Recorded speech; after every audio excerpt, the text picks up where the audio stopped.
আমি আমার Java Foucault নিয়ে যাচ্ছি প্রথম সার্ভিস করানোর জন্য। কিছু অ্যাডজাস্টমেন্টের বিষয় আছে সাইকেলের, সিট পোস্ট থেকে শুরু করে ব্রেকিং। এই সময়টাতে আমি চুজ করেছি কারণ ইফতারের পর রাস্তাটা অসম্ভব রকমের ফাঁকা থাকে, যেখানে আমি রোড বাইকিং করে খুব স্বাচ্ছন্দ্যে পৌঁছাতে পারবো। মগবাজার ফ্লাইওভারে উঠতে হবে।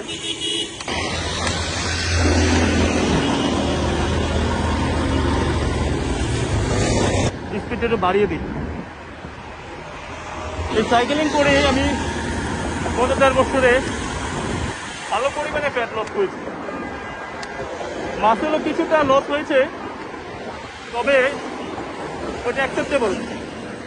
আমার যে চেইনের হাবের যে সাউন্ড, সেটাও অনেক লাউড। এখন কিন্তু সাউন্ডটা নেই, কারণ এখন আমি প্যাডেল দিচ্ছি, তো এখন সাউন্ড হবে না।